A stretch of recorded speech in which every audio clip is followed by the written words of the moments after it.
Morning everybody. Today's assembly might make your tummy rumble, might make your mouth water, might make you lick your lips. Can you guess the topic? It's not grammar. Food. Food is our topic today. Winter is coming, we need to eat more food, get more energy. Now, in the past, before I came to TCSS, I used to work in this place, Baotou, in Inner Mongolia. And I loved the food in Baotou. I want to tell you my favorite dishes. The first dish was something called men mian. I have no idea what the English translation of that is. It's very thick flour noodles, green beans, meat, and a nice gravy. Delicious.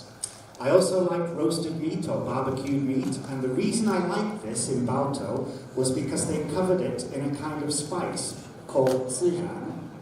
In English, that's called cumin, C-U-M-I-N, cumin. I love the taste. And I also like this, jembing, savoury pancakes. I used to buy them from this old lady almost every day. I was addicted.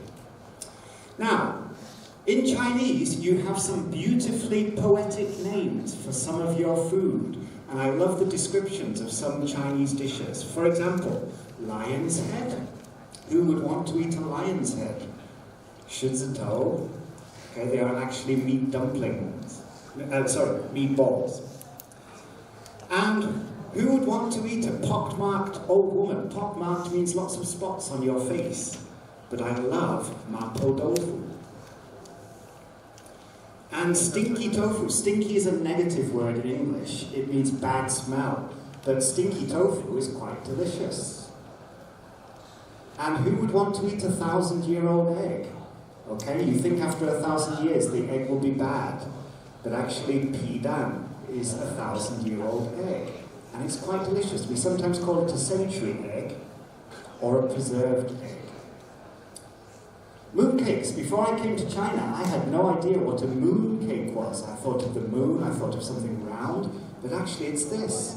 And also quite delicious every autumn. Bird's nest soup. Who would want to eat a bird's nest? But here it is. Very popular. And a sea cucumber. When you tell me about a sea cucumber, I think of a vegetable, something very healthy for you. But actually a sea cucumber is this. And it's not a vegetable, it's a little animal. And I love crossing the bridge noodles. Guoqiao mi xian. Lovely, delicious. Or how about Buddha jumps over the wall? This is from Fujian, I think. I had this when I was in Xiamen once. Okay, there's the Buddha. And how about some ants climbing the trees? I had this in Shandong one time. What is this? Ants climbing the trees? Who wants to eat that? But actually it's a very delicious noodle dish with the ants being little pieces of meat. So Chinese is very descriptive. I also enjoyed these gobuli, baozi. Okay? Something with dogs? I'm not sure. Sounds delicious.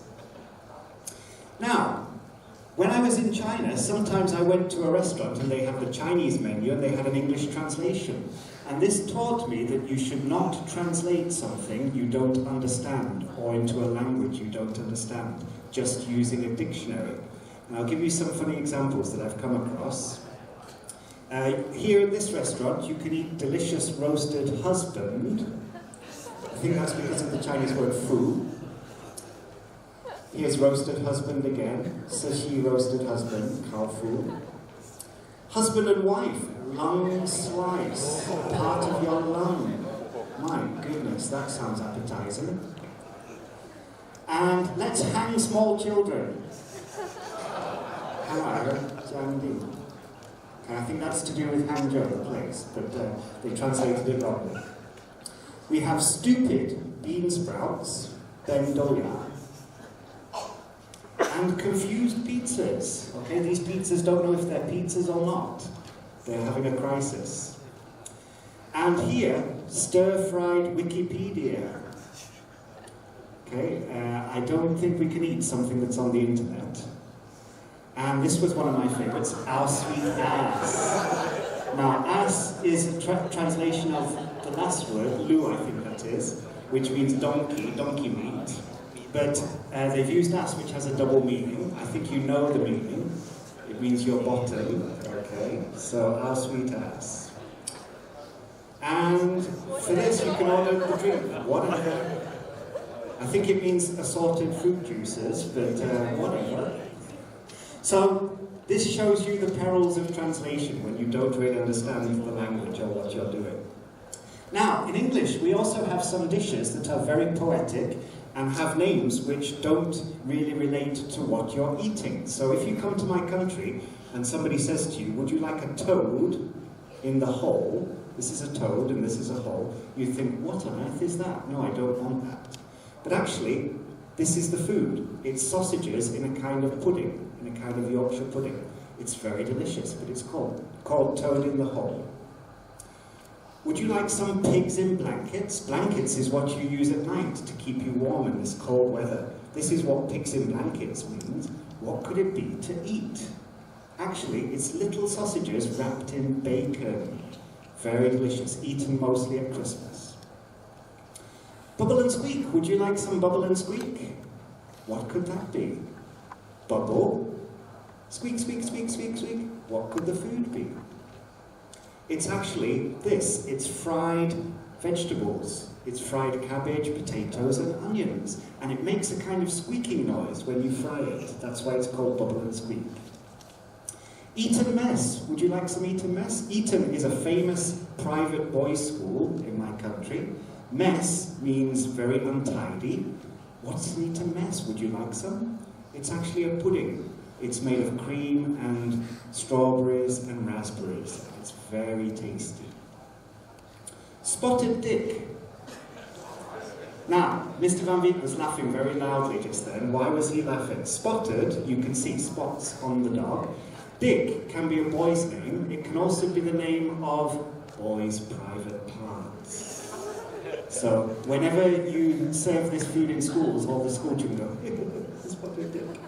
But actually, it's this. And the spots come from currants or raisins or sultanas within a kind of cake. Very delicious, spotted dick. Bangers and mash. Bangers are actually this. It's kind of fireworks. Bangers. Would you like some bangers? Actually, bangers here again refers to sausages. It's sausages and mashed potato with gravy. So you wouldn't guess that. And a black pudding. What could pudding be? Pudding is sweet, right? So maybe you think it's a chocolate pudding. No, you're wrong. Black pudding is actually a sausage made from pig's blood. Pig's blood sausage. I don't like this. Okay, but maybe you would. And a shepherd's pie. A shepherd is somebody who looks after sheep. Or a cottage pie. Cottage is a small house. What could this be? It's actually this. It's a kind of meat base with some vegetables, and then again, mashed potato on top. Shepherd's pie or cottage pie. And the last one, faggots. Faggots is actually a very bad word for homosexuals, gay people. It's negative. You do not want to call somebody a faggot. But it's actually the name of a food. It's the name that we give to shizzuto, lion's heads, okay, meatballs. They're called faggots. So, in English, we also have some very poetic names, or unusual names for foods, just like in Chinese. Now, English also has a lot of idioms to do with food, and some of them can be very useful in your speaking and writing. For example, it's as easy as pie, or it's a piece of cake. That means something very easy to do. Studying English is as easy as pie. Really? I hope so. It's not my cup of tea. It means something I don't like. Sorry, English is not my cup of tea. That means you don't like English. Go bananas, go nuts means go crazy. You're not going bananas or nuts at the moment. Maybe you will when Christmas comes or Chinese New Year comes. She is the apple of my eye. That means she is the person I love the most. Ah, the apple of my eye. Yesterday, I bought a lemon. A lemon means a machine which doesn't work. If you buy a computer or a car and it doesn't work, we can say you bought a lemon. And again, you're full of beans. That means you're very excited. Oh, I'm full of beans today. I'm very excited. I'm full of energy. If you spill the beans, it means you tell somebody's secret. You tell the secret to other people. And with exams coming, I think you want to butter up your teacher. That means say nice things, do nice things for somebody in order that they will like you or give you something. If you butter me up, I'll give you a high mark in your exams. He's a big potato. Mr. Ung is a big potato. I'm not a big potato. Chili is maybe a big potato. That means a very important person, somebody who's very important. But if you have a hot potato, that's a topic which is very difficult to discuss, maybe controversial, maybe very sensitive and very topical. And if you're in a pickle, pickles, that means you're in a situation which is very difficult to deal with. You can't get out of it very easily. Now, some foods can be dangerous. For example, onions. Of course, we know they are dangerous. You cut into an onion, it releases acid, it makes you cry, it hurts your eyes, it attacks you. But did you know rice is also a little dangerous? Rice contains arsenic, which is a poison. So every time you eat rice, you're taking in a little bit of poison into your body. But don't worry, you'd have to eat a lot of rice to become ill. Same for salt. Salt is sodium chloride. Sodium mixed with your mouth water can explode. And chloride mixed with your mouth water can burn your throat. But you put the two together, it makes something quite delicious. Salt, sodium chloride. Did you know bananas are radioactive? Every time you eat a banana, you take some radiation into your body. Don't worry, you'd have to eat 10 million bananas to fall sick. But it actually has a little bit of radiation in every banana. The safest food is honey, because bacteria, bad things, cannot grow in honey. It has no water, it's made of acid, and it also contains something called hydrogen peroxide. So all these things kill bacteria, kill bad things, and honey can last almost forever. So that's one of the safest foods known.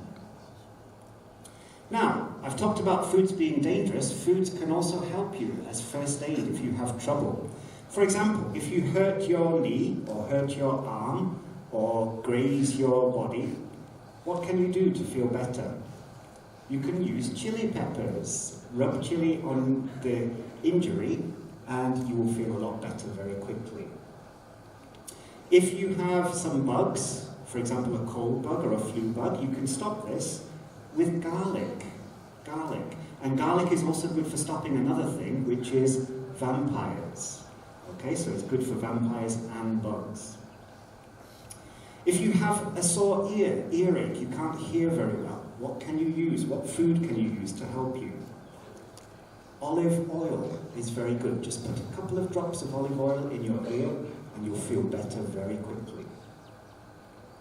And if you're sunburned, my skin is very fair. If I stay in the sun for just 5 minutes, I get sunburned. What can I use to feel better when I'm sunburned? I can use mint leaves. Rub the mint leaves on your skin. You feel very relaxed, very soothed after a short time. And finally, if you want to sleep, many foods can help you, but what I find is very useful is some warm milk, because milk contains a chemical which, when it enters your body, releases the chemicals that make you sleep. So a warm glass of milk at night, and you're falling asleep almost immediately. Now, what about the future of food? This looks delicious, a nice hamburger, a nice burger in a bun, but it's actually made of bugs, bug burgers. And these are some bugs. You have a caterpillar, the green thing, you have crickets, and you have little termites at the bottom. Would you like to eat a burger made of these things? It sounds disgusting. It could be the future. And actually, it's very healthy for us. For example, if you look at beef, the second one from the left, if you have 28 grams of protein in beef, you actually, with caterpillars, would have 32 grams of protein for the same amount of meat. And for termites, you'd have 35 grams of protein. So actually bugs are more full of protein than meat in some cases. So they can actually be better for you than meat. So this could be our future. Now, today I've talked to you about food, and a lot of the facts that I've given you about food are in this book. And where did I get this book from? I got it from the library in 412, the English room. There are lots of very, very interesting books in 412. So if you'd like to learn more about food, interesting facts about food, I highly recommend that you go to 412, look at the books there, and see if there's something interesting for you. Because all those books are there, nobody seems to borrow them. So have a look at the books in 412.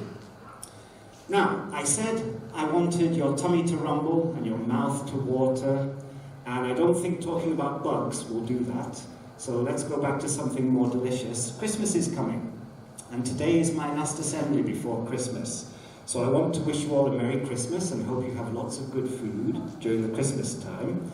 And in order to celebrate Christmas, I'm going to give you a little competition.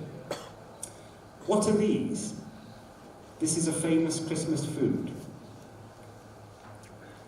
The first students who can come to me and answer these questions, I will give them a piece of this food.